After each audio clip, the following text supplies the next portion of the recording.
Heavenly Father, Lord, we thank you for this day and just thank you for this opportunity tonight, God, to send a message out and to be an inspiration, we hope, for individuals who are tuning in. We just thank these gentlemen for putting this program together. We know they're doing it for the right reasons, Lord, and it's in your name. Let us remember all things that we do, Lord. You're there with us. You're in the room. You're somebody that we can talk to, somebody that we can rely on. Let's continue to put faith in front of things and keep you in the purview, God. Thank you for the health of these young men and their families. Be with those that we know who are in need. God, just let them seek comfort in you. And all these things we pray in Christ's name, amen. Amen.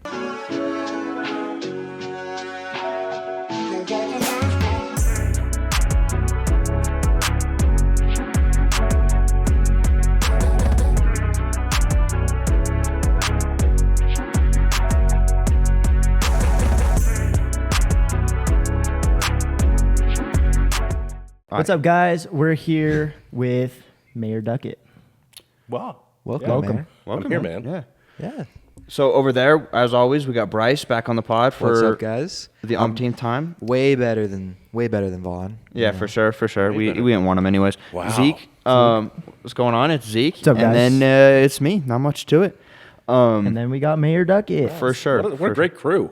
Yeah, We have a we're great rocking crew. it. We got G in the back. Shout out to G. He does all the hard work. I kind of just show up, He you know. presses record. He's just right there, just chilling. What's great about G is that I'll see him at the football games, and the other night he recognized me because I came up and he shook my hand, and I was like, okay, I got to remember this guy.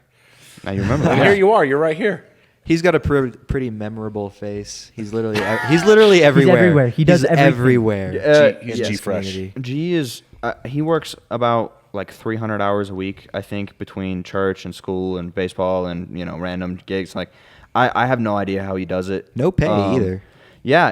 It's gonna pay off. It's gonna pay off though. Yeah, I feel like when he's an adult, he would be a great manager for like a celebrity or something. Yeah, for sure, Yeah. dude. He could totally we get him hooked up with Tim Tebow. We got that right. Dude. For sure. Mayor Duckett, thank you so much for coming on. We just give yourself a little intro. What do you want to tell the audience about yourself? Well, hey, first and foremost, thanks for inviting me. Yeah, of course. Kind of out of the blue, and happy to come on. I've been on the last was a late night show with Vaughn. Oh yeah, Here for a sure. few years ago. I'm Mayor Nate Duckett, serving my second term here as mayor in the city of Farmington. Love my town, love my community. Grew up here. I moved here when I was 15 years old. Graduated Farmington High School.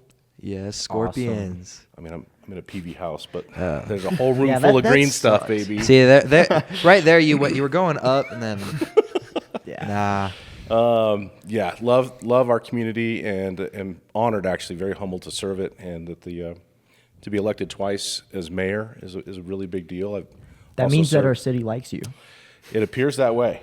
It appears that way, and hopefully, myself and our council, we're doing the things that this community wants, and I feel like we are. And there's such an immense number of great things just right around the corner that we've kind of been working on for the past 5 years that I think are going to be exciting for so many folks in this town. Yeah. Awesome. So I'm happy to be here to share that. Yeah. So with questions, you ready for questions? I'm always ready. I got one that I've been holding. So as a freshman, like in the mayor job, right? Your first year, I wouldn't doubt it if you've made mistakes, right? How do you tackle that? If you've made some mistakes and you're like, oh, I shouldn't have done that. Like, did you make some mistakes when you were Yeah, and starting off? just to add on to that, what's the worst thing you've ever done? Oh, gosh. That's the worst thing you've ever done. I like the way that you frame it as a freshman. You're a freshman mayor, your first year.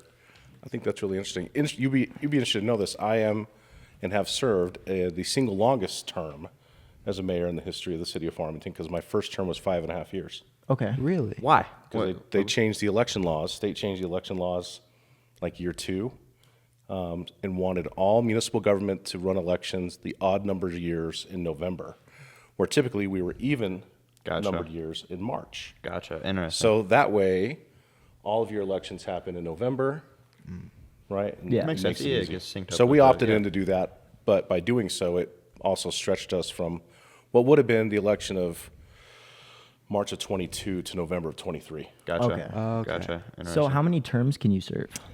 There is no term limit for mayor. Really? Yeah. So kind of my idol when I was in high school here Mayor Tom Taylor.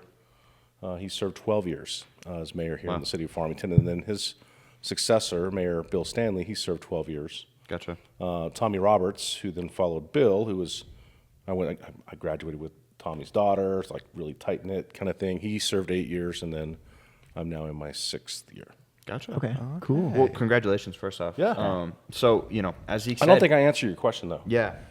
I should probably answer your question. Yeah, you don't have to. It's Zeke. Well, I will say this. I think I treat this just like I would treat anything else. If there's opportunity to grow, I want to grow. And if I recognize where maybe I've stumbled or maybe I didn't say the right thing or maybe I should have prepared more, I will tell you this. So much about putting yourselves in positions, new positions, unfamiliar conversations with new people, prepping yourself before you go in, taking notes, looking up information on whoever you're meeting with, and that way you go in with some knowledge base. And Yeah. you're not just walking in blind.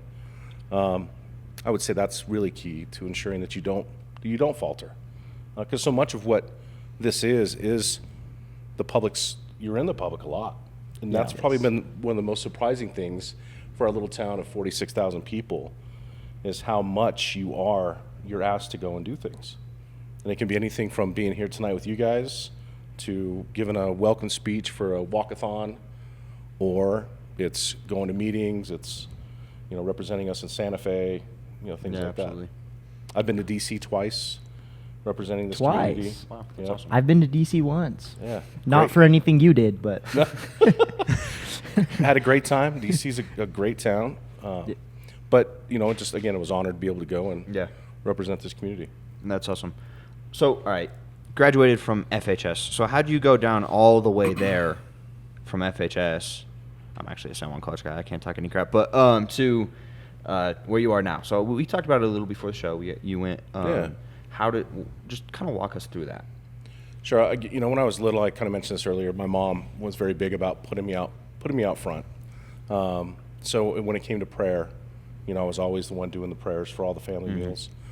When it came to being a ring bearer, and I'm the youngest of 6 kids, so I was in my brothers and sisters' weddings, I was in my aunt and uncle's weddings, and I was always the ring bearer. I mean, it was Yeah. to a point, I think, when I was like 5, I asked if I could get paid, because I was doing so many weddings, and I'm like, why won't anybody else do this job? And then, just kind of growing up in that environment and then getting into team sports was something that was really a big focal point for me in developing who I am and how I interact with others and that leadership, aspect. And the first thing that a leader has to have is the respect of those people around them. Right. Yeah. And they do that through their actions. They do that through, how people perceive the things they're saying, and does it interact well and does it mesh? And I think in a lot of those team environments, I kind of just started growing my voice and who I was. And by the time I showed up here, I showed up here new, and literally it was the first day of 2 days for football my sophomore year. I knew nobody in Farmington. So to me, that's also kind of a test, right? Yeah. I showed up, I didn't know anybody. Yeah. But it didn't take long, during that football season where I'd made a lot of friends and just kind of carried on. And then, my senior year, I was captain of the football team. Co-captain of the football team, student senate, those kind of things, and went to the University of New Mexico. Started a great career with a company called Hastings Entertainment, and got into their leadership management training program and really enjoyed it. Took a lot out of it and did that for 12 years before I opened up my own business, Farmers Agency on 20th Street. I opened that in 2010, which then, just interesting where God puts you at the right place at the right time, it opened up an opportunity for me where I was no longer constrained by the schedule of corporate America. Yeah. I owned my own business. It freed up time for me to go and give back to my community, which service to others has always been a big part of my life. My mother was always diligent about, she volunteered for as many things as she could. A lot of it was my sports stuff, but Yeah. my father, my grandfather was a pastor, so service was really important to the Yeah. family. That gave me a chance to go and do it. So joined the Farmington Chamber of Commerce, joined some boards, Farmington Young Professionals, and I got nominated to be the president of that for 2 years, and realized I really enjoy my community. And I started meeting like-minded people who at that time were kind of down on Farmington. 2012, 13, we're kind of seeing the writing on the wall. Oil and gas jobs are kind of leaving the Right. area. Vacant buildings are popping up.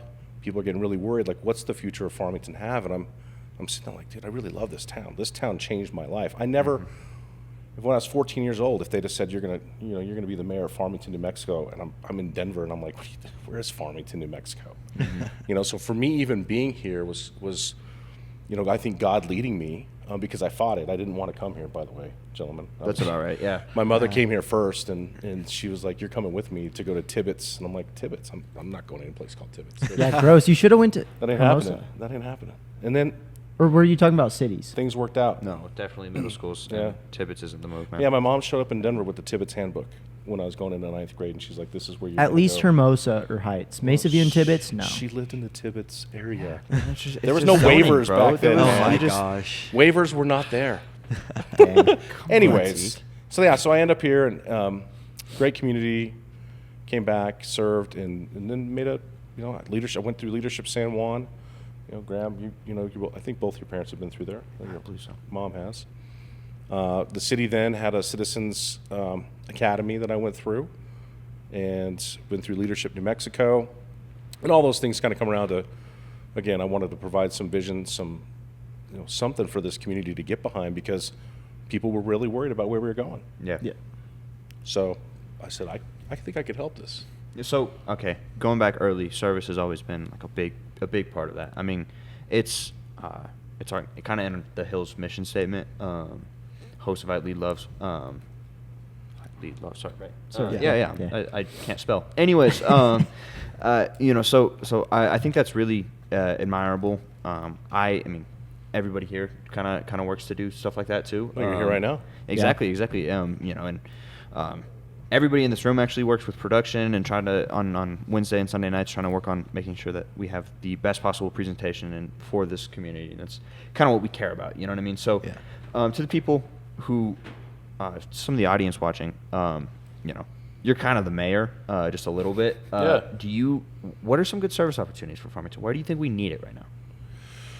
Well, I certainly encourage the youth to get behind some of these initiatives that are going to help kind of propel this community forward. We're building a city for the future. It's for today, but it's also for the future. So when we recognize, if you're asking me specifically where people should serve, only 6% of the land in San Juan County is privately owned land. The rest of the land is public land. Okay, just kind of keep that in mind. If you had 100 acres, only 6 of those acres are actually land you can develop privately. The rest of that is really recreational areas. You just look out this window. I mean, they're Right. it's Yeah. full of it. Exactly. Yeah. Taking care of those lands has been an issue that we've had for a very, very long time. And we've gotten a bad reputation, and I think it's changed quite a bit because there's a number of folks who have committed themselves to changing that perception by cleaning the land. Yeah. And that's where I kind of started with my service to this community. We did an Adopt a Highway project, started doing cleanup service out in the Glade, and just kind of putting myself out there, because now, all of a sudden, me being there, I'm taking ownership for this. Mm-hmm. And that became a really important part of my kids. As my kids were growing up, we would take them out and we would do cleanups on our own. So if you're looking for specific things you can get behind, that's one of them. Yeah. And that's an easy thing, but it's a very meaningful thing, because when people take pride in the place they live, they take pride in themselves. Yeah. They're Absolutely. taking pride in their family, they take pride in their neighbors, and they're also holding each other accountable. And I feel like that's really important. The service you're doing here at the church, I don't know of any other greater service than taking the mission and love of Jesus Christ out to the community. Yeah, absolutely. And really, the key is living that, right? I'm going to live as Jesus has taught me to live. I'm not just going to talk about it. And so people can see you as an example through your own actions and through your own words that, what makes you who you are. Right. Well, I've decided that where I'm at in life, I'm this big, and there's God who's created all these things. And I think mankind in general has kind of swapped that out. We think we're big and God's small. And we've lost that focus. And maybe it's always been a mixed mash of individuals who see it and who don't see it. But I think that's really important for youth. When you talk about how Jesus Christ has played in my life, I feel very, very blessed that I don't remember a time ever that I wasn't able or didn't feel like I could talk to Christ. Yeah. And so a lot of times, if I'll speak with individuals who recently been saved and their journey with Christ is just starting, like, it's just interesting to think how important that was to me. Like when I moved to Farmington and I left all my friends and I left my family up there and I came here, I mean, I remember on my knees praying out the window of my room because I didn't know if what I was doing was the right thing. Is me being in Farmington, is this where you want me, God? Like, show me something, right? We're always, I don't know if you guys have ever asked that question. Oh, I definitely Show me, yeah. totally. show me, give me a sign. And he did in so many ways. Yeah. And a lot of it, you don't even realize when you're asking it, like he's already been showing you, Yeah. you know? So I feel very blessed to have been raised in a Christian household. Was it a perfect household? No. I think that's important. Christians understand that we're not perfect. Yeah. Yes. That we are sinners. And my family had its fair share of all of that. Name it, it was happening Yeah, I in the gotcha. family. So I feel blessed in that I knew I could differentiate the right and wrong, but understanding that through grace we are saved, and those things are important. Yeah, absolutely. Yes. So when you talked us about serving and you were talking about our land, I'm noticing a lot more of the mountain bike community like growing. And have you had a part of that?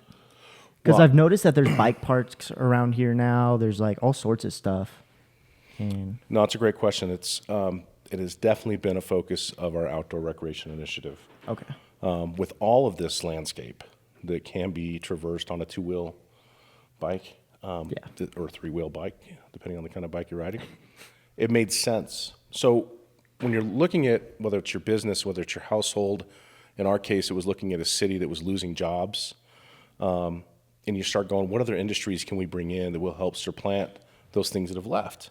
And can you replace a $100,000 a year job at a coal mine or a power plant with somebody who's going to be giving mountain bike tours or somebody who's going to potentially be selling mountain bike parts? Maybe not at the scale, but the low-hanging fruit here, and the reason why outdoor recreation became such a focus is because the landscape is already there. Yeah. We needed to develop it responsibly. We needed to sell it. We needed to market it. We needed to make those things happen. And what I was talking about earlier, the ownership component. If you go to these cities like Moab or even Durango, you've got a large biking community that has nonprofits who build themselves around mountain biking. We needed that component, and we have that now. FAST is the Farmington Area Single Track Group. They're doing a great job of growing awareness, of getting people out there on the trails, of teaching them, and building a strong mountain bike community. And that's where it starts. The government can only do so much. So the part that we played was to say, look what we have here. How can we work with the Bureau of Land Management, who's the biggest player in the game because they own most of the land? How can we get them to help us put up trail signs? How can we get them to help us police these bike trails that were being overran by motorized, which motorized is also a part of our outdoor recreation. So how can we get them to work together and be respectful of one another's trails in this spaghetti bowl system that we have out here in the Glade? Oh, yeah. How do we do that?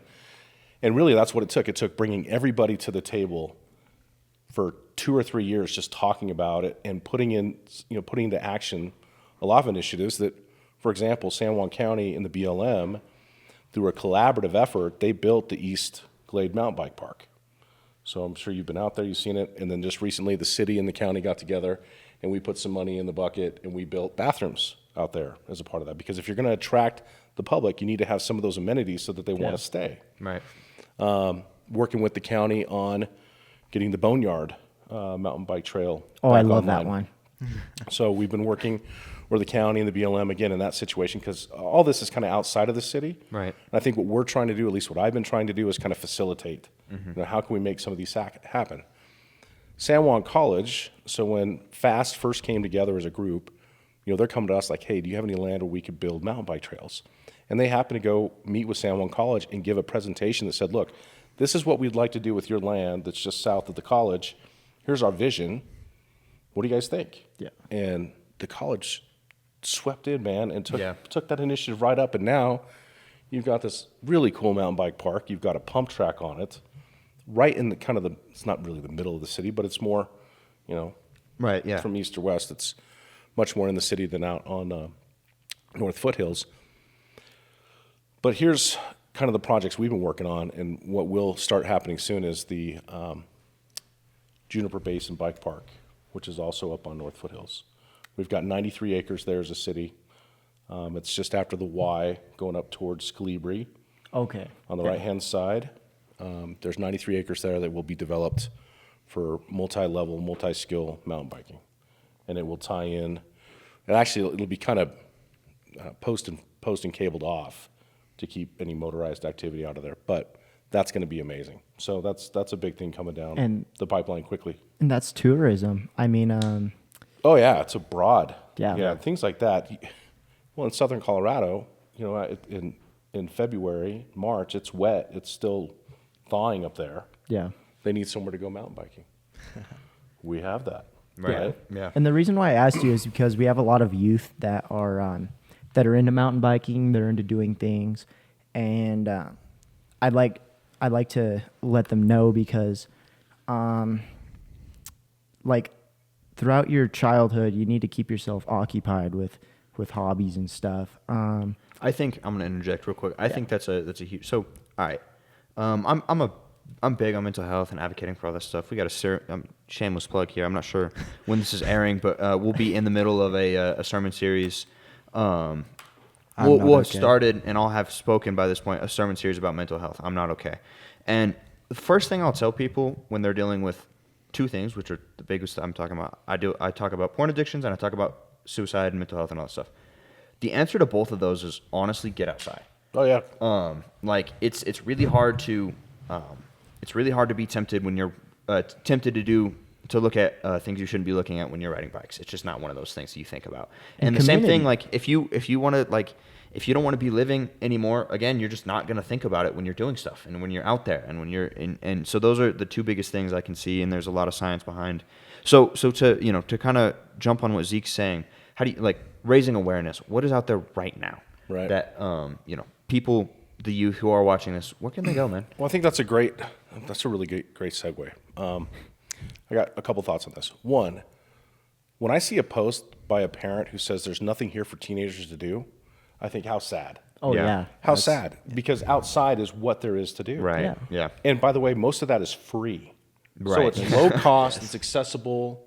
I mean, yeah, okay, if you need a mountain bike, so that's an investment in the mountain bike. And I will say, I go to school here, Stonewall College. They rent a lot of that stuff. They do. Rent a lot of equipment for skiing and mountain bikes and all that stuff, and it's very It's cost pretty- effective. yeah. These agencies have tried to make it low cost. Right.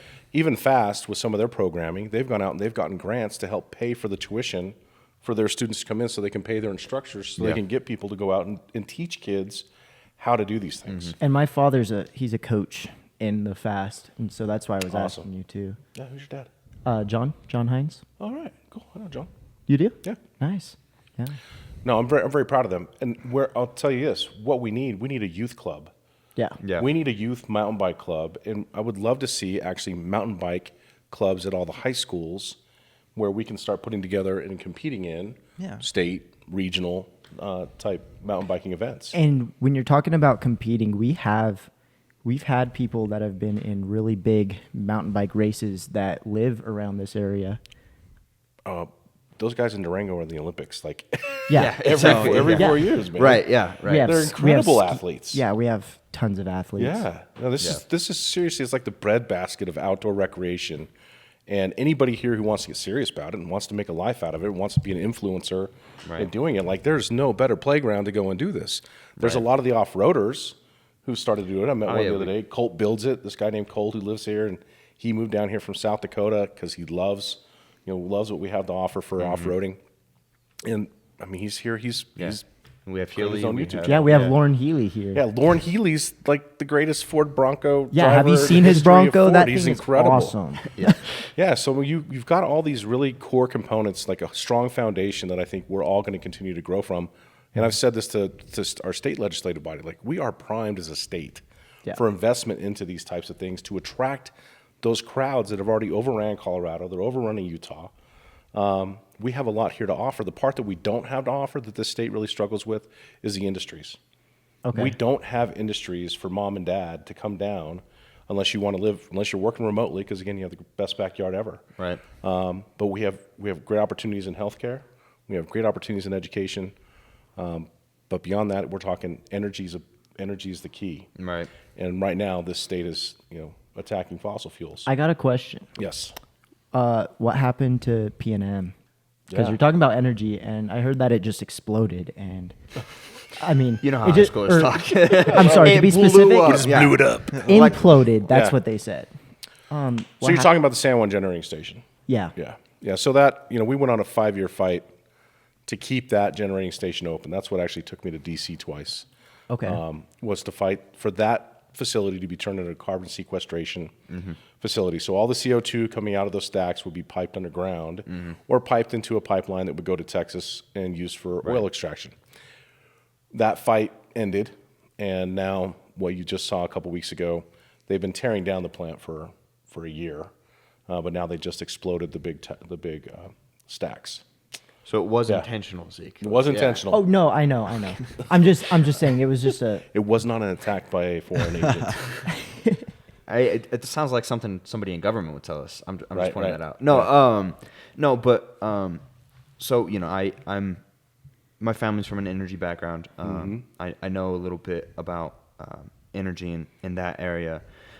We've seen like a lot of decline in fossil fuels and all that stuff because of the state level. And you mentioned that the state is attacking it. Do you want to talk about that at all, or is that a Well, it's funny how often I have this conversation with myself where I'm talking to a state legislative elected. Yeah. And just say, Yeah. what is the goal that you're trying to accomplish here? And actually, I had this conversation on the way here. This is so weird. Having this conversation with this imaginary person, which actually wasn't imaginary. He was elected out of Albuquerque. He's imaginary, yeah. I sent him a message and I said, hey, you guys are going to be voting on a bill, and this is back in 2018. You're going to be voting on a bill that's going to run people out of our state. You're going to take a population of 1,600 workers, which includes now their families and extended families, and Right. you're going to do away with their jobs. So if you're in New Mexico, and there's 2.1 million people here, which is not a lot of people for a state, okay, especially a state this big, and you're willing to take an industry that's putting food on the table for 1,600 people, and those 1,600 people it's a $100,000 a year job, it's a $75,000 a year job, either way, it's paying for a lot of, well, I'll just tell you guys, $117 million of salaries and benefits Yeah. I was about to ask about that. that is now gone. Yeah. The tax base for state, schools, local, close to $40 million gone. All that funding no longer here.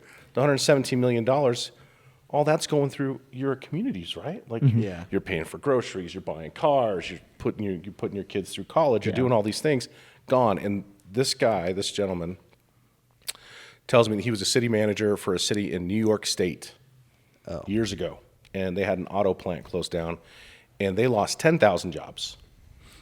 And he says it's just how it works. There's nothing we can do about it. And so when you're talking to me about 1,500 jobs, I've been in a community that's lost 10,000, so it's not scalable. And I went, man, are we not here to do the same thing, you and I? Yeah.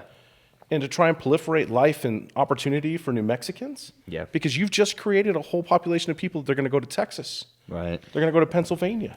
They're going to go to North Dakota. They're not going to stay here. That's the Yeah. problem. And Right. so here's what's happened, guys. CCSD School District has reported a 700% increase in homeless students since the closure of that power plant. Why? Because the workers had to go somewhere. Yeah. And that puts all those families under so much more stress. It puts those students under stress. And I start thinking about what are the outcomes associated with kids who grow up in a household where there's not stability. It's a lot harder for them. Yeah. You see graduation rates drop. You see crime increase. You see a lot more addiction and things coming out of those kind of households. All this is being pushed by the state that wants to make you live in a better place.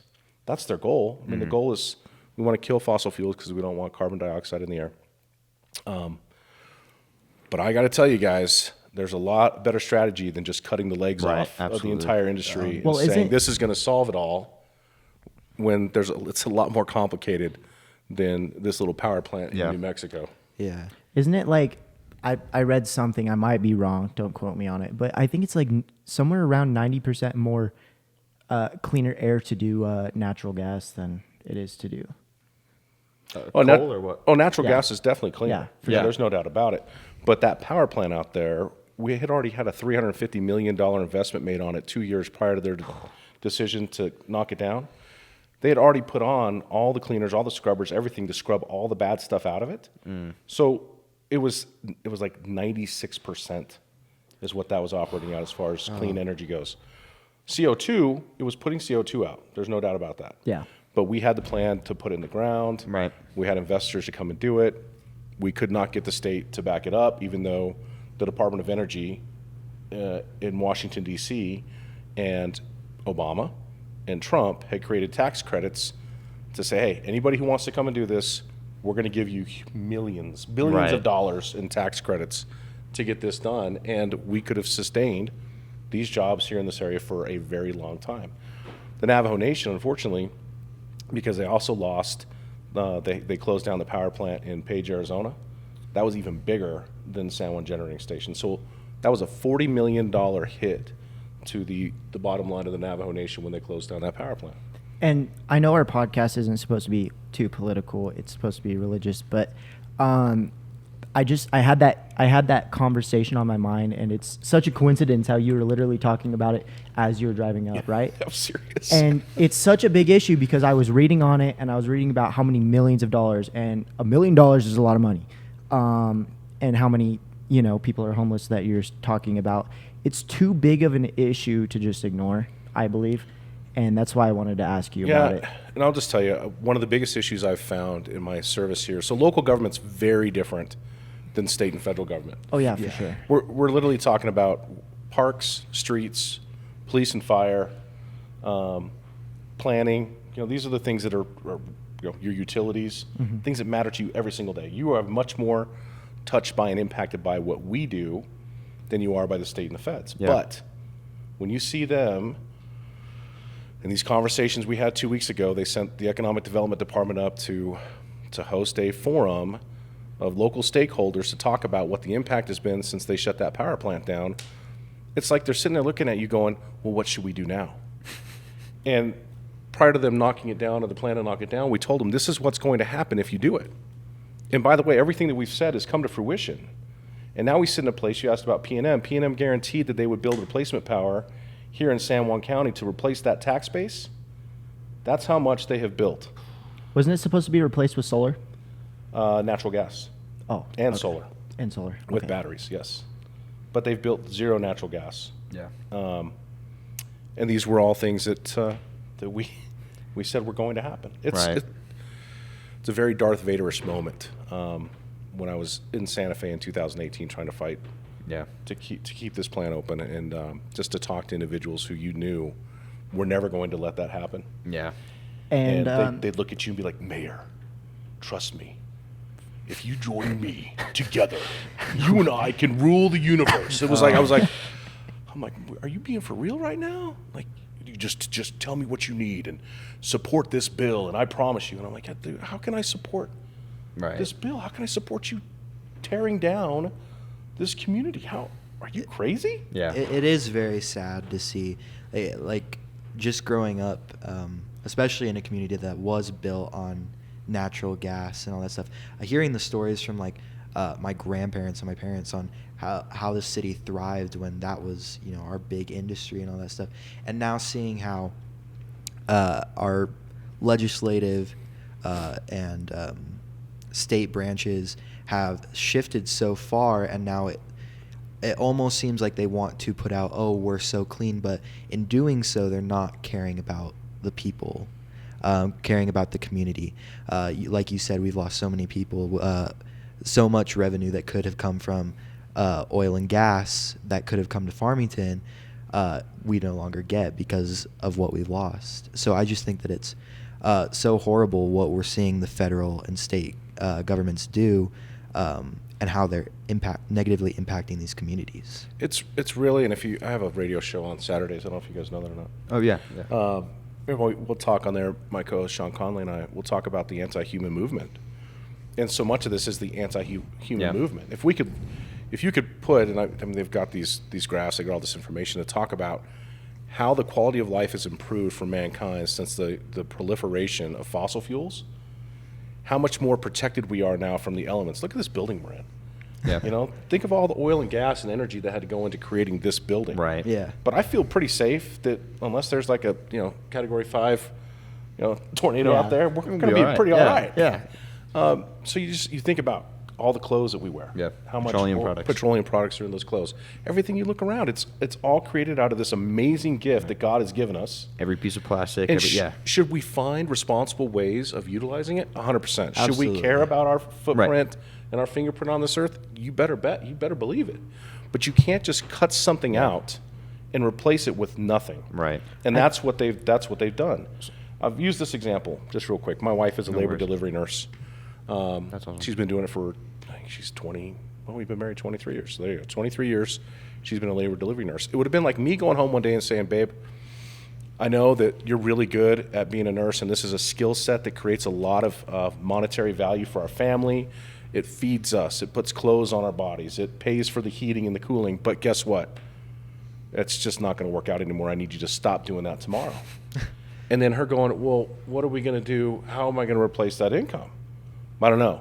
We're going to have to figure it out. Oh my God. But that thing that you're most trained to do, you can't do anymore. Yeah, absolutely. And with the workers who are at that power plant, this is what the state has said. We're going to give you these millions of dollars for your workforce development. And if you look at other communities that this workforce development money has gone into, it's not worked. Because what is somebody who's making $100,000 a year working in a coal mine, what is that next industry that they can laterally move into in the Four Corners area that's going to pay them $100,000? Right. That doesn't exist. Yeah. Fortunately, for companies like your dad's, like Lagos, Dugan, a lot of these, C&J, I mean, they're all these Right, groups, yeah. they've hired a lot of these guys, and they've found things for them to do, and they've continued to allow them to live here and work here, and a lot of them went over to APS, the other power plant across the road. But that plant is slated to close in 2031. That's not very far from now. Yeah. No. So now the effort is there to say, how do we get carbon sequestration in place so that we can transition that power plant, so that we can keep those jobs here. And by the way, I don't want this to be a doom and gloom thing. I know we got other things to talk about. We are pivoting. And even in the energy field, they're pivoting. Hydrogen has become a big thing. There's companies that are, they're claiming, and there's a lot of claims, but we're talking multi-billion dollars worth of investment here in this area to utilize natural gas to create hydrogen fuel, which could then put a large number of people to work. Right. So and that would be great. That's a great segue as far as pivoting, in the energy sector. Is there any interest in nuclear out here at all? It's just too expensive. Gotcha. That is the reality of it. It's too expensive. It takes a lot of water. I think there is a future where you've got the smaller nuclear module generators. I think those will at some point. But America, we really pulled back on our commitment to nuclear power. Yes. And interestingly enough, the other day there was an article out by a scientist who said we've got to give up on nuclear completely. Like, we got to stop talking about it. It's not the right thing to do. It's too dangerous. And it's one of those things where you look at clean energy, it's the cleanest form of energy. It's like 3 times cleaner than solar. And it's there and it will, always be there. Always. Right? Always. For the amount of waste compared to actually everything else it produces, significantly smaller. And that's always the big concern, is the radioactive waste. Yeah. There's a lot of But places it's a we can very put small that. amount of waste, It's by the way. very, very tiny. Yeah, it's really people incredible. Imagine landfills full of glowing plastic or something. That's not at all. Nope. At all what the no, that's a very so secondly, through all of that, through having to deal with such an abrasive upper management. I don't really know what the correct term, but basically, you got to deal with corporate, and you have to deal with, Your state. Exactly. The state level. State and federal. Yeah, both of them. That's. I mean, it's pretty challenging. You have to. You said you went to DC twice. You've had to. How many hours do you think you've sat with people talking about this exact issue? Especially It's- people that you disagree with. Too. Right. Yeah. Right. Well, it's funny because my brother, who lives in Phoenix, on Saturday decided he wanted to have a conversation about it. And he's texting me questions that I've answered 1,000 times, right? Yeah. And it got to the point where I stopped answering because I'm like, I'm just, Oh my gosh. it's like I'm reliving this nightmare over and over again. And now I gotta film my brother. He's like, well, how many jobs do you think you lost? Well, how many people do you think have moved out of the area? Well, how much money? And he's Right, going yeah, through it, yeah. right? Because he wants to understand it. And I'm like, you need to listen to my radio show, and you should listen to the mayor's table because all that stuff is Right, yeah. discussed. So I mean, we're talking hundreds of hours of conversations. And I can tell you, man, it's been an interesting, if I can like pinpoint one thing that's been most interesting about being mayor, energy has become such a focus because it's what built this city. I mean, we had orchards and you guys someday go back and read like Daily Times or the Daily the Farmington Hustler from like 1905. I have all those books and all that stuff. Yeah, So. you go back and read what they say about San Juan County. It was all orchards then. But it was 100, it was 300 days of sunshine, and it was all this great outdoor stuff and Three Rivers and things that we're still trying to sell today. Right. But then in the 1950s, they started building the pipelines. Right. I mean, And all those 1920 first orchards, well, right? Yeah. and all those orchards turned into homes. And that's what all of a sudden you went from 5,000 to 26,000 people, like overnight. And now we're at 46, 47,000. I see this town. I mean, again, we're limited by the amount of private land that can be developed. We do have some great housing projects going on around the city. I'd like to see more of those where we do have land that's already slated and zoned for housing to come about. We've got private investors who are coming in trying to, again, using federal tax credits because tax credits are being given to companies who are building multifamily homes or affordable housing, that kind of stuff. So we've got a bunch of those guys around, as well as individuals who want to put broadband or they want fiber. Right. And because the federal government is paying people to go put fiber. I don't think I ever thought we would live in a world where the federal government was going to be, literally, it has its hands in everybody's cookie jar. Right, wrong, or indifferent. Whatever your feeling is about it. And I can tell you, the money that came out of COVID from the feds to the state to the local governments, hundreds of billions of dollars. We have done everything we can to get our hands on it. Right. Yeah, of course. And you have to. The project at Tibbetts, the Tibbetts All Abilities Park or Boundless Journey Adventure Park on Apache, $5.2 million for phase one. It's already broken ground, but only $500,000 of local money is in that first phase because of grants and because of donations. And you're going to get a wave. You're going to get a wave park behind the museum. Nice. There'll be a permanent standing wave in the Animas River so you can surf it. That's awesome. Cool. How's that sound? Yeah, That's pretty cool, right? That's awesome. Yeah. Pretty cool. That's actually going to be really cool. And I can't. I think I surf. That's gonna be awesome. You I think actually we're got to gonna- think about it. You're like, Well, that's so you can do everything outside here except surf in the ocean, right? Right. Yeah. Well, man, if you could surf in the river, Hey, I'll take it, man. kind of cool too. For sure. I love Surf's Up. Shut up, dude. See, I think that's one of the big misconceptions. Clip is that. I think so many people are like, "Oh, you live in a desert." Well, we've got we literally have Yeah. River Fest. Our city's built around the Three Rivers and all that stuff. So Go to Farmington Lake. Yeah. Well, I mean, real quick story time. So I went down to MIT in 2018 that year for a tech related camp. I'm big on that. And I remember telling the other kids who were there, around my age, a little older, that like I was from Farmington, New Mexico. Like, you're from New Mexico?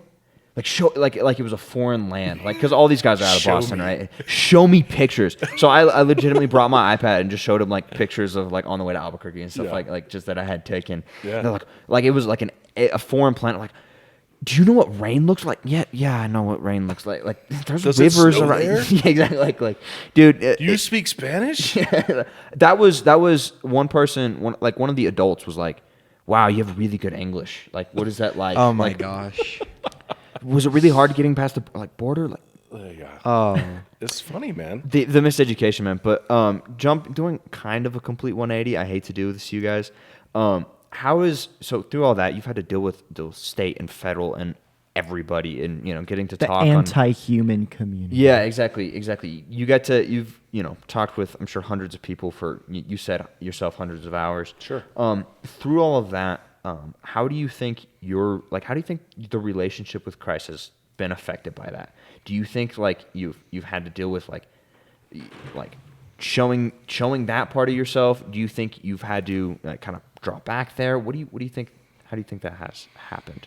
That's such a good question, and none of these things happen in a vacuum. I don't know if you hear that phrase very often or not, but at the same time that I'm in this role as mayor, I'm also a husband and a father, and we've got two kids that they're faith-driven kids, Right. And so if I think about where they're at right now in their relationship with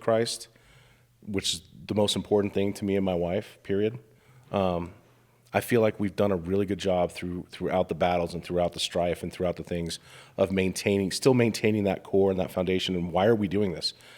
Am I mayor for me, or am I mayor because this is where God wants me to be, and I can be an example of faith for everybody else who's around me? And I've never shied away from the fact if I'm in a conversation, I will tell people I'm a Christian. I'll stand on stage. I'll tell you I'm a Christian. Yeah. And I would love to pray for all of you, right? For Right, all yeah, of us absolutely. right now, because we need prayer. Can I be better? Absolutely. If you say you Absolutely, can't, I I'm can talking be to the better. audience right now. If you say you can't, you're wrong, and you need to repent. 100%. Dude. Like, That's right. Like, yeah. My daughter, she's at Auburn now.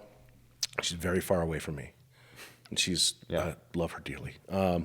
Real quick, shout Yeah. out to Hannah. She was, Oh, yeah. deep roots here and was a leader for, especially while I was in middle school and working Yeah. up. So just want to give a shout out. She's done a lot here.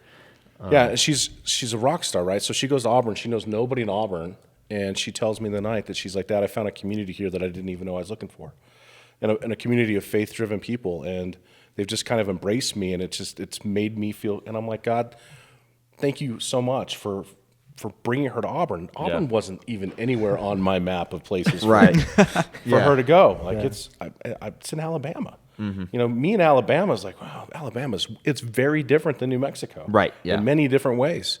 So the fact that she's there and the fact that it's only growing her faith, again, it just shows me the ways that Christ is working in our lives. But again, could I be better? I know I could. I know some of my reactions to individuals during strifeful moments, I have this tendency to get a scowl on my face and get a look. Ask any of the guys in the back, while we do tech booth on Wednesday night. I don't do that at all, do I? Oh man. no, I'm totally, not. totally Yeah. not. I You wear definitely this, don't I look wear over it. and be like, I wear it. Yeah. A lot of times, and it's like, Me too, okay, man. I need to be better about this, Lord. I need to be a better example for you. I think we can always be better at it. But, Yeah, absolutely. But it's kept me grounded. I think that's really important. I've never tried to ski over my shoes because I recognize who I'm serving. Yeah, absolutely. Like through that, you say, brought up a Christian household, your mom would make you pray and stuff like that. How do you think that has impacted you now? How do you think you found your own faith? How do you think you've walked through that? Well, I think everybody's journey is different. Yeah, absolutely. When you're raised in it, and my father, one of the greatest gifts my father gave me is he put me in a Christian school in first grade. And I was in Christian school until I was in sixth grade, and then I went to public school.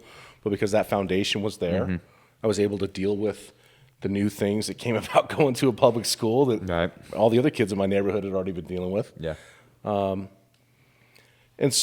then you get into college, right? And I went to the University of New Mexico, huge liberal school, right? They're selling marks left and right. Yeah. But I found myself, taking Bible classes. Bible class studies literature, basically, just reading the Bible as a book. I took 400 level classes on Paul and just wanted to keep myself centered. But at the same time, I was also reading books about other Eastern religions. I was reading about Buddhism, Hinduism.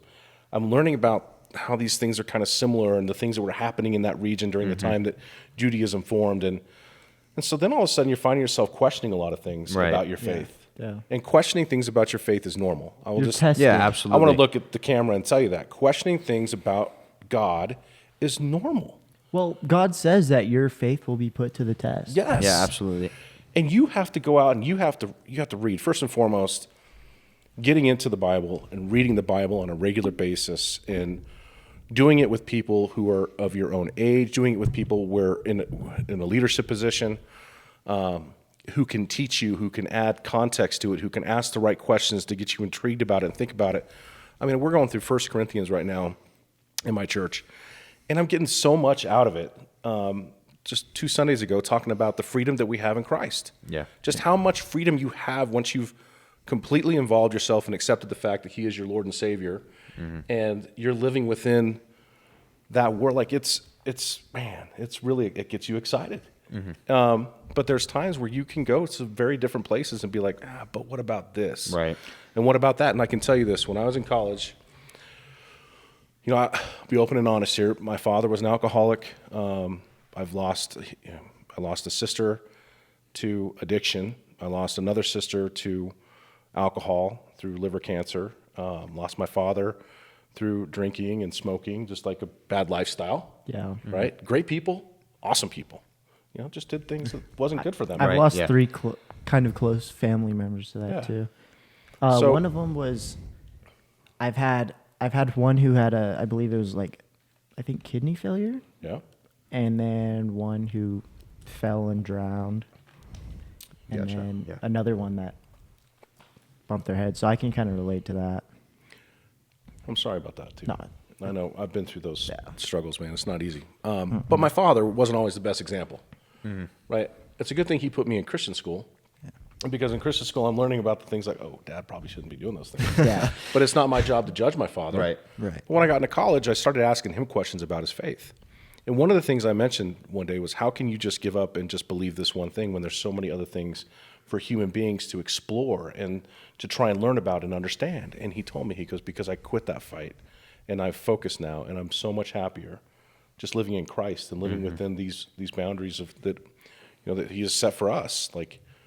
And it took me some years to get through that process on my own, to bring myself back to some centered base, because I'd allowed myself in many ways to go astray. Yeah. I guess, so to speak, even though my faith, I knew I was saved.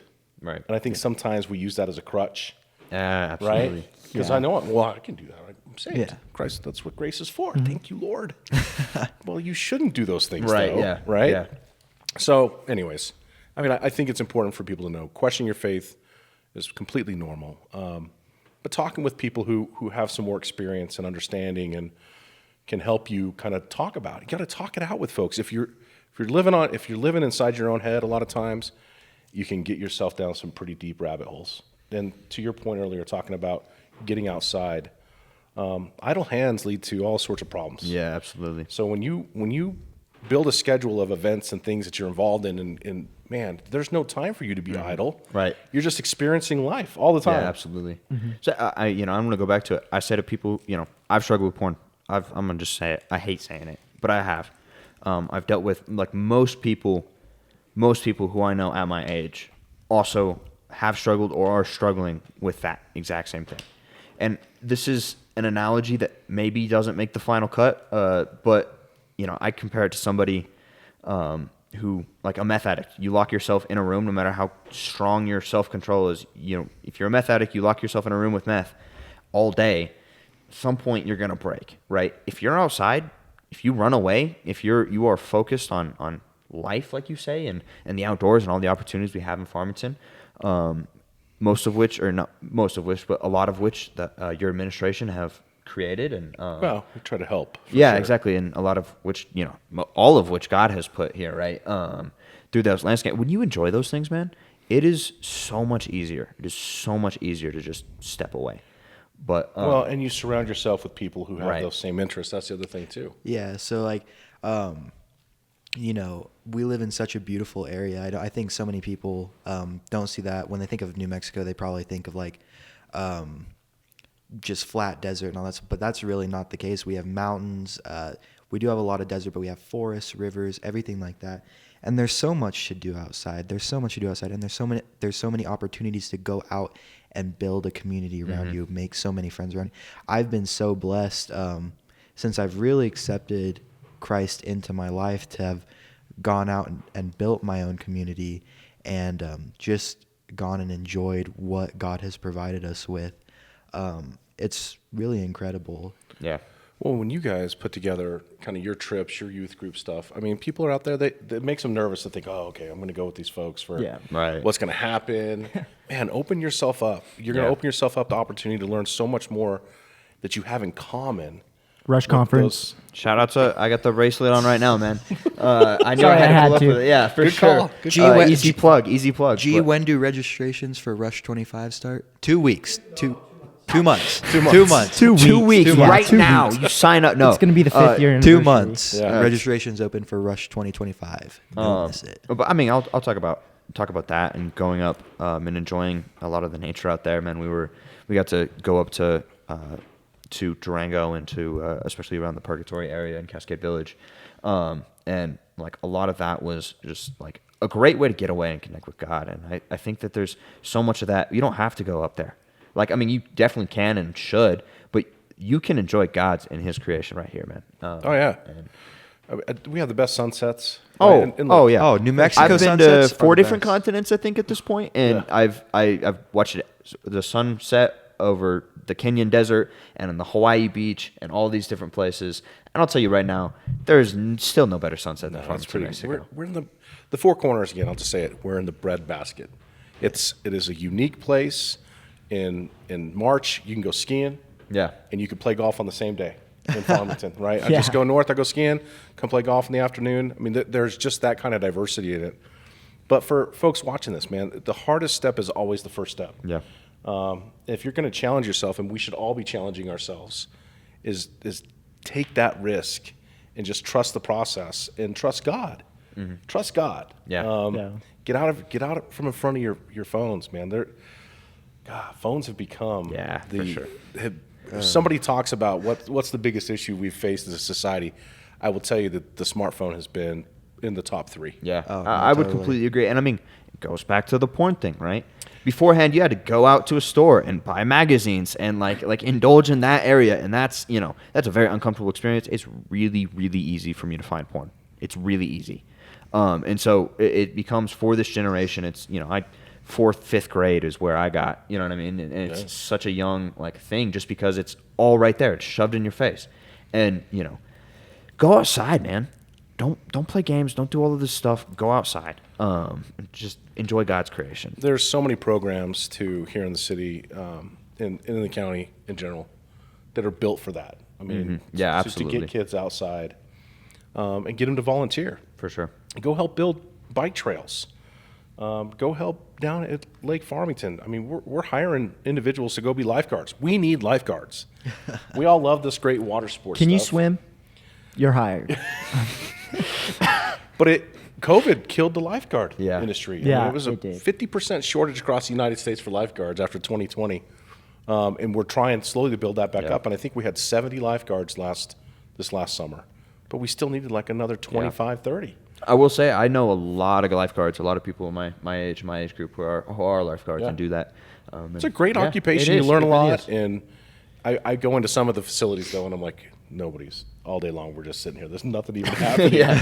So it's an easy job when For sure. when it's slow. Obviously, we had that great situation at the aquatic center. And we saved that little boy. Mm-hmm. The lifeguard saved his life. I mean, those things, they happen. Yeah, Yeah. That's why absolutely. they're And that's there. why we need them, right? That's why we need them, man. Yeah, if things didn't happen, they'd be out of job. That's right. But Well, and it just sets you up for future careers and all sorts of EMS type services and firefighters and Yeah, for police sure. officers. We need police officers. Yes. When I was a kid, if you came to us in my elementary school, like, what do you want to be when you grow up? I guarantee you half the guys are like, I'm going to be a police officer. I don't know if people say that anymore, man. It's kind of sad. My girlfriend said it. She wants to be a cop. Well, yeah, but her dad, her dad Yeah. was a great cop. Still. And her aunt, Yeah. wait, is that right? Georgette's, daughter? Oh, her Or sister. Yeah, sister. She's a cop. She had a K-9. Yeah, R.I.P. to Aki. right? Yep. Yeah. R.I.P. For sure. Yeah. I have another question for Yeah, you. great. So I think that there's so many people who follow Christ that do desire to work in their community, do desire to become elected officials. What would you say to them? What would be your word of advice for them to pursue those dreams? Well, I would say for anybody, actually, Christian, non-Christian, anybody who's really interested in serving others, first and foremost, is that really in your heart to serve others? Because you can have an idea and you can be mad about something that you think government's responsible for, Yeah. or an idea on how you could fix things. I can fix things here. We should be doing this instead of this, and this is. You can have all that, but are you really willing to sit with your fellow elected officials and come up with ideas and plans and strategies that benefit everybody? Right. I mean, Yeah. that's what we're trying to do. Because the individuals who come in with an agenda, I've got this one thing, it's the one thing I'm most passionate about, and I'm going to railroad everything else until I get this one thing done. In local government, it doesn't work. right. Because it doesn't work this anywhere, is man. dude, Yeah. Look, the majority of phone calls I get and conversations I have with people are about roads. If I'm being very honest with you, It's about roads. That brings And- me up because my neighborhood. No, I'm just kidding. Right. Road conditions. You know, we had that issue with potholes 2 years ago when the state Main Street is owned by the state of New Mexico. It's a state highway, which means it's in their budget to maintain Gotcha. it, repair it, and build it. Yes. But it's inside of the city. Right. So when all these potholes started forming, and we had warned the state the year before, like, you guys have got to come in here. This is going to be a real problem. And then we had this huge wet winter. Yeah. And all of a sudden you got Volkswagen-sized holes, right? Right. But everybody who's over the age of 16 years old and has a driver's license, we're all experts at driving. I mean, Hannah's 20 years old. She has more road rage. You know, at 20, I'm like, you've only been driving for 4 years. Like, man, you got to calm down. Wait, hang on. So does it like build up over the years? So I need to be worried because Oh. I'm not gonna pretend I don't have pretty bad. It ebbs and flows, man. Gotcha. Good I- But job. I don't know what's going on recently. People have all drank the wrong Kool-Aid because people are driving absolutely insane. Hey, but you know what though? I drove by a DWI check yesterday, and I see that you're. I assume you're probably taking a big role in it, but a lot of the safety and stuff, I see a lot of cops doing their job. And We've done a big push over the last couple months Yeah. Yeah. because of the, I mean, I think we've got 5 auto fatalities Ooh. in the city this year. Yeah, And it's that's- horrible. And it's from people, you should always try and take care of what you can control. Yeah. And when you're behind the wheel of a car, you can control that situation. And what's occurred is individuals who are on alcohol, they're high, they're just dumb. I mean, people just doing silly things. Yeah. Foothills and Pinion Hills Friday night. I mean, you could clearly see somebody ran a red light and just tore the front end off of this car that was turning, and I didn't see anybody being taken off in an ambulance, but it looked like a situation where certainly somebody got hurt. Yeah. And these things are all avoidable if you just pay attention. Yeah. Stay off of your phones. Don't drive if you shouldn't be driving. defensive drive, And take a defensive driving. not like your daughter. Don't be offensive. Man, you got it. Well, defensive driving. So the hat I wear, I don't know if you guys know this. The mayor of Farmington's a part-time job. Right. I mean, I got paid $15,000 last year. You know, as the mayor of Farmington. So I have a full-time job, Oh. and it's in the world of commercial insurance. And so when we're talking to companies that have fleets and drivers, right? We're talking to trucking companies, oil field service companies. I'm spending time talking about defensive driving and how important it is, especially for these professional drivers. These guys are paid to drive, and why it's so important for them to make sure that they're looking out not just for themselves and the company, but looking out for the people who are around them. I mean, we need them on the roads, being experts, being somebody who can help control some of these situations. It's just very, very important. Yeah, absolutely. So Zeke over here, he's kind of an offensive driver. If you can get him like off the street, my gosh. I'm just playing. No, but no, all that stuff's extremely important, and just this community in general. I'm very happy with the way your administration has taken care of it. Oh, I yeah. appreciate that. And I've seen a lot of growth in my lifetime. I can agree with that. I think that one of the biggest areas of growth that I've really seen has been downtown Farmington. Yeah, absolutely. Downtown Farmington has really, I think, blossomed. When I was younger, I was, scared to go down there Yeah, because for of sure. the homeless situation, and I know it was considered the not very nice part of town. But I think over the past few years, it's really been cleaned up. Yeah. The streets were redone. There are statues all over the place and just local art. And I think that it's really Yeah. become probably one of the most beautiful and most attractive parts Yeah. of Farmington. Could I get a statue? No, I'm just Oh my gosh, I think I'm just going to record what you just said, and I'm going to play it everywhere I go. kidding. Make it your voicemail. Yeah, I mean, this is.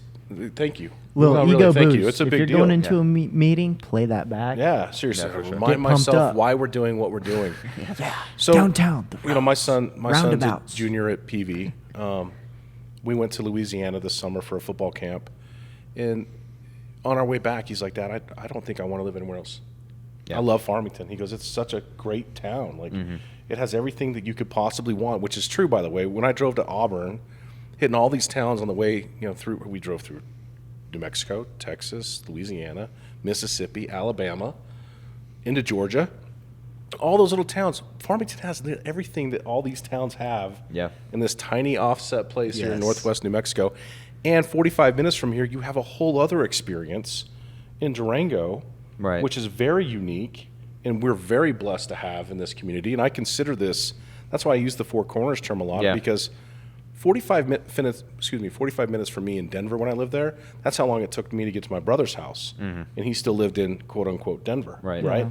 So driving to Durango is like nothing. Right, And it's exactly. beautiful. And then you get into that town, and now you've got all these other opportunities and all these other great amenities and restaurants and things. So So you like to you like to talk about Farmington and Durango as in like a community. I do. Well, I include Cortez. Cortez, We yeah. got to include Shiprock. We got to include kind of this broader area. But Yeah. that state line is just it's an imaginary line Right. for us. And there are some unfortunate attitudes one way or the other way Yeah. about our different communities that I think we really need to put aside and just go, look, what benefits you guys benefits us and vice versa. I have an oddly specific and insanely random question. All right. Talking about state lines. There are 2 Goodbye New Mexico signs on that road. Do you know why that is or no? Oh, man, I've thought about that actually a number of times. And I've thought about sending a message and inquiring. I But feel like- mainly I think I'm inquiring by the fact that the Colorado signs are so iconic. Yeah. Yes. Right? I mean, I grew up with National Lampoon's Vacation, so that's Oh, yeah, one of for the signs sure. I took. But then growing up in Colorado, it's always been colorful Colorado. And our New Mexico signs are just yellow state highway signs is what they look yeah. like. Yeah. Where's the Ristras, man? Where's Maybe you should do like a big chili pepper. yeah? Like we gotta make it ours. And right now, it just looks like there's not a lot of thought going into Welcome like, to New yeah, Mexico. We're the enchant, the champion Land of state. I'd also like Enchantment. to say though too is and like I say, it's not your fault. It's our state's fault. But not just the state line. There's like Good Road. Oh, and Yeah. brother, brother, It's trust that me. that's the real that's the It's real state seriously, line. it's you know like what I how mean? much do we really care Yeah. about telling you to go back? Because that's what as soon as you hit it, as soon as I hit Texas, Or a few Arizona, weeks ago, yeah. I was like, it's on this side of the state too. Yeah. As soon as you hit Yeah. Arizona, it's as soon as you Yeah. hit Colorado, and you go, what are we? Now there's some unique components up here, but if it was only happening up here, I would Yeah. give the state a little bit of slack because in this area, because of our highs Yes. and our lows, right? I mean, there's days it's 30, 40 degrees difference. So you get into the wintertime and you can go to 40 degrees and melt everything, and then at night it freezes again. Right. And then, of course, you get all that degradation of the asphalt. If it was only happening here, that's one thing, but it's Right. happening everywhere in the state. How big of a voice when it comes to roads and complaining about it to the state? How big of a voice do we have? Well, I'm going to add this because I do think it's important that we keep this in context. There's only 2.1 million people in New Mexico. There is a lot of miles of roadway in rural areas where you don't have tax base Right. Yes. to actually fund the roads the way that you can fund the roads in a state like Colorado that has, I think it's like 8 or 9 million people, right? There's a lot, it's much more condensed, populated, but there's more money going to Right. road work. Back to Right. square one when you were talking about So jobs. tax base is critical to make sure that you can have those nice things. But every year I just keep hearing the state talk about the surplus, the surplus, the surplus, the surplus.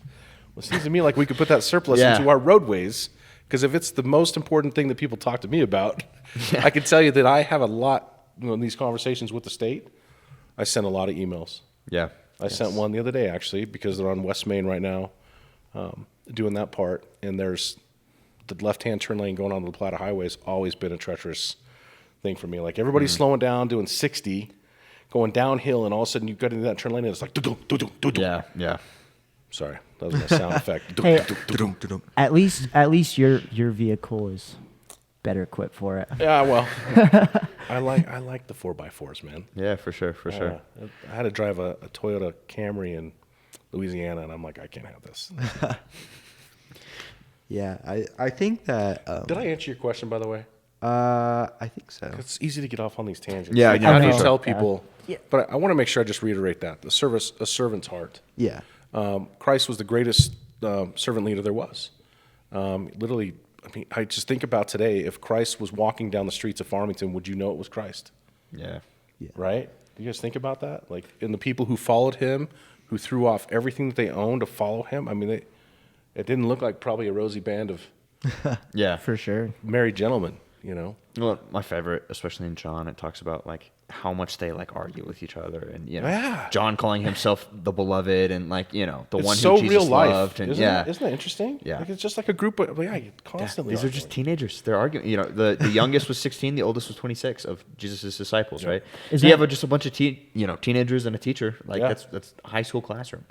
You know what I Pretty mean? interesting. And Wasn't Christ that in the Christ Bible was too? young. Whenever they were talking about the tomb, it was like, I saw the tomb in one of the books, and the other one was like, Well, I forgot who it was. So John the Baptist made sure to note that he beat Peter out. John the Baptist. Or not John the Baptist, sorry, John the Apostle.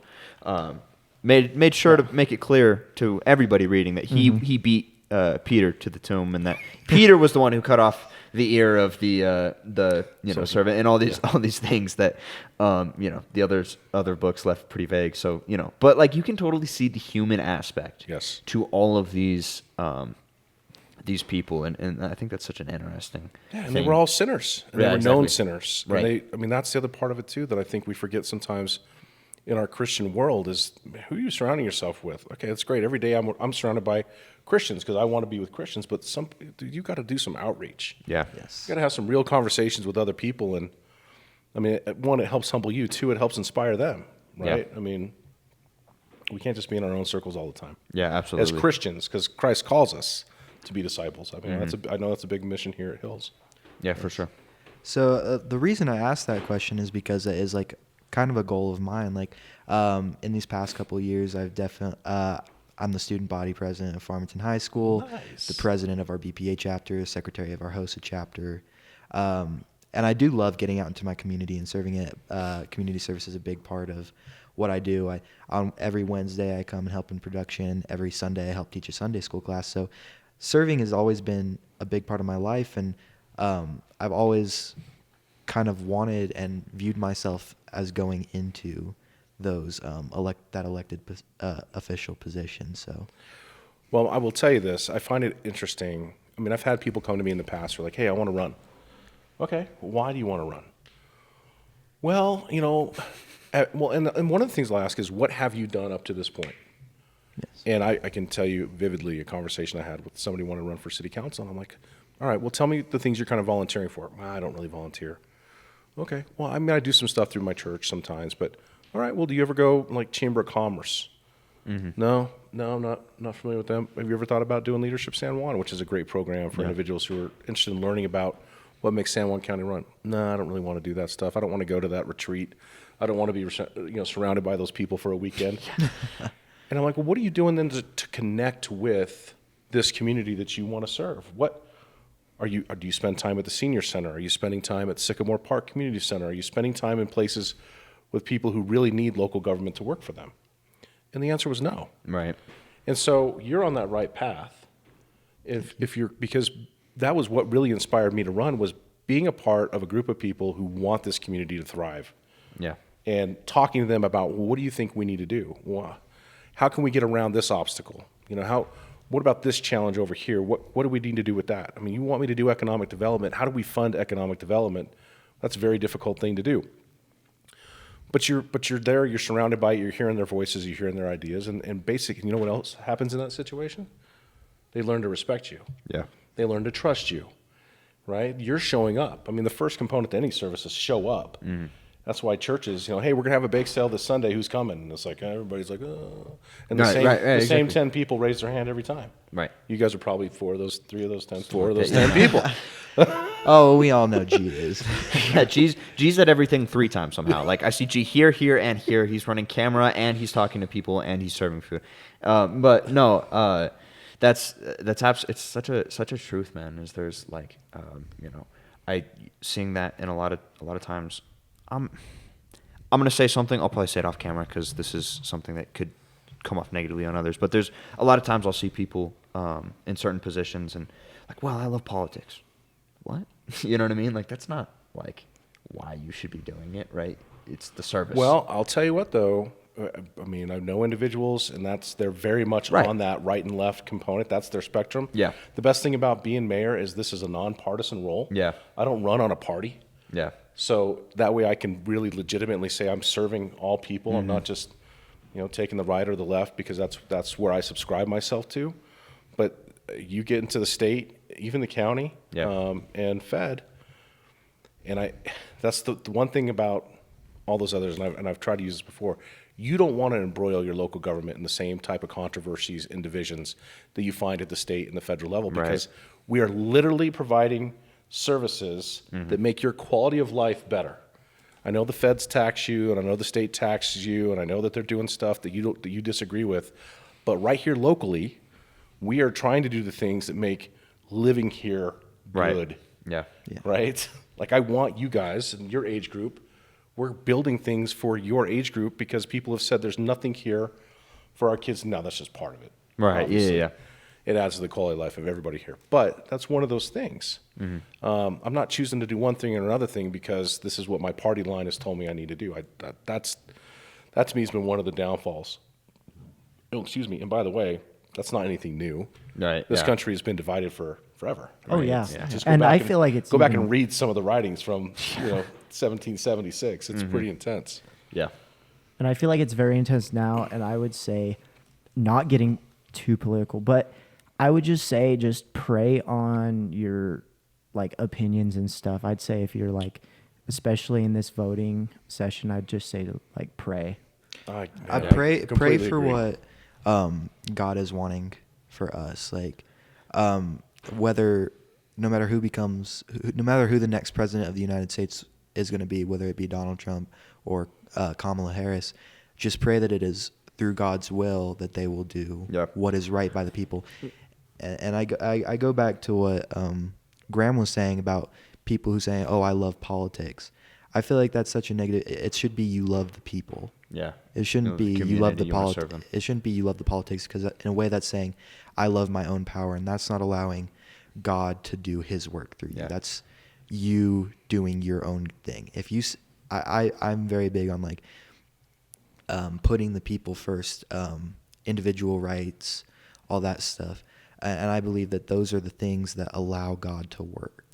And something you said before we started rolling, and we might have it on B-roll, but you talked about the decision for you to become mayor, and the decision was guided through prayer, and was guided through all of that, right? And I think that's just such a thing. Like I feel like if people prayed about their major decisions and felt God was guiding them, I think the world would be a significantly better place.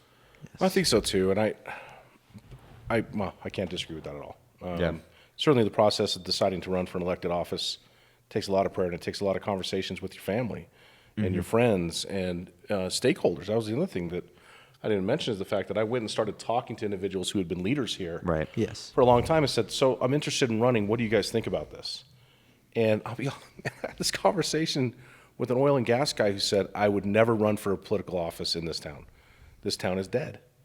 And it just blew me away, this dark doom and gloom. And I'm like, man, I'm going to raise my family here. Like, Right. when I moved here from Denver, I was like, I'll never live in Farmington. This was the greatest place to be in high school that anybody could have been, especially in the early 90s. This is a whole playground out here for us. Right. So it's just prayer and talking with individuals who are also in prayer for you. Yeah. I think is very, very helpful. When you have meetings, do you start off with prayer? We do have prayer. They call the invocation Okay. before every city council meeting. I love that. I went to one about a year ago, and they did that, and I thought that was really awesome. And by state law, I think it's state law, we have to allow it to be open, and maybe actually local, but we have to allow it to be open to any faith. Okay. So we've had Unitarians come in, obviously LDS, Baptist, Methodist. So it's wide open. I think the only thing within the city is that an elected official is not supposed to do the invocation, whereas with the county, the actual electeds in the county do the invocation, which I Really? found to be interesting. That is weird. Yeah. Yeah. Otherwise, I'd be praying before every meeting. So it's probably good that we Yeah. and really it is good because it's an open invitation to all of our faith leaders here in the community to come And be united. and Yeah, to share absolutely. a word, man. I think it's beautiful. I love the fact that we do that. Yeah. We do the pledge and we do the invocation before every meeting. That's awesome. Awesome. That's awesome. Yeah. And I hope that they don't take it away. No, well, it's up to you guys Yeah, I for know. sure. to make sure that your voice is heard. I mean, Yeah. if you think about what people of faith need to do, they need to make sure that they're putting themselves in positions where they can be in leadership roles so that they can provide that type of direction to the Yes. communities that they live in. Yeah. And frankly, there's not enough of that. You know why? Because Facebook and those places have beat people down who want to actually go and Right. do these kind of things, man. Right. Yeah. That's true. It's intense. Yeah. They're not real people. Like, and I mean, I say that, but they're online, man. Like, Well, and for them, that's their security blanket, right? I Right. don't have to say this to your face. I have to say this to you exactly. right That's here. exactly what I'm talking about. Exactly. And if I see you in public and I look at you and I'm like, I know it's you. yeah, yeah, exactly. Yeah. Yeah. I'm sure you deal with your Facebook warriors all the time, huh? Well, I'll tell you what, COVID, man. COVID drove me away from Facebook for a while. I've actually just now really started re-engaging and putting out more material, recognizing that there was a lot more things that need to be put out there. But yeah, if they could get rid of comments, on Facebook, right? Yeah, for Like, sure. if you just want to share, like, hey, here's what's being built here. I know you can do it on Here's Instagram. what's going here. You can turn comments off, but I don't know if they can do it on Instagram Facebook. is such an addictive. Oh my gosh, that's- they've created the perfect demon in Instagram. Just Demon, aka algorithm. Oh my for all you gosh, nerds. it is. It's intense. It's bad. I've told my wife wasn't on there forever, and I was on there, and I'm like, oh, these are funny, and I'm sharing them with my kids are on there, and I'm like, honey, you need to get on Instagram. Yeah, well, I shouldn't have told her that because now I'm off Instagram and she's on it still. I'm like, we need to put some limits around what we're doing here. Yeah. No, dude, It's easy. Yeah, it's so easy to get sucked in, man. It's so easy to. You're just living through the the scope of other people's lives. Yeah, for sure, for sure. Well, do you guys have any? Do you have any other? yeah, close. Thoughts? I'm good. Graham, do you got anything? Just what do you want to say to the kids watching? This is a youth podcast, right? Sure. This isn't an overall church thing. This is targeted for middle school and high school. What do you want to say to those people? Man, who you surround yourself with is one of the most important decisions that you can make. Find a group of people who really respect you, who love you, who are in faith with you. Not somebody who's trying to drag you down or put you in positions where you're going to have to make up excuses. You're going to have to lie. You're going to have to be in places that you didn't want to be. I mean, that's one of the key messages that I share with my kids, and I think it's worked. I mean, they surround themselves with good people who want good outcomes, and they share that component, so they don't allow themselves to be sucked into places and do things that they don't want to be. So who you surround yourself with, and that goes all the way into your adulthood. If you have somebody in your life who's not willing to come with you and they're just dragging you back, one of the hardest things to do is to cut them off. I know, I get it. Yeah. But you do it with love and you do it with compassion and you move forward. But we can't grow if we keep doing the bad things that we, maybe had a tendency to do within groups of people. So I just encourage you out there. Challenge yourself. Step outside of your own comfort zones. The first step is always the hardest. And surround yourself with people who want to come with you and who will love you, and you can build your faith together. That to me sets up a kind of a foundation for a really positive, good life. No matter where it is or what it is that you're doing, it helps. Yeah, for sure. Yeah. Well, thank you so much for coming on the Yeah. podcast. Thank you so much, man. I'm so blessed you guys actually, did you ask me to come on? Well, maybe it was Vaughn's idea. It was It was all of us. It was all of It us. was all of us. Yeah, it was really my idea. I'm gonna take the credit. He for that. didn't. He didn't do nothing. Yeah. Okay, Vaughn doesn't all do right. anything. No, Vaughn can't be here, so he's dead to us. And that's just all there is. And when he gets back, he'll watch that and probably smack me. It's all right, We love Vaughn Kramer. I said that to Siri earlier. I was all, Siri, call Vaughn Kramer. And she's like, I don't have a Vaughn Kramer. I was like, Craver. I said, Craver, right? when I had longer hair, my parents always called me Kramer, and I'd walk in the room and I'd go like Kramer. And we gotta they'd cut. love it. Did you get the shirt too? You got to get the shirt. I need to get the shirt. That's I gotta awesome. get the whole fit, and I gotta grow my hair out first. Yeah.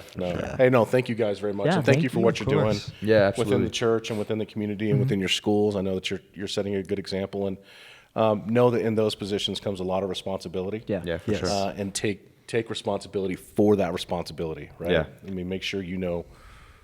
Yeah.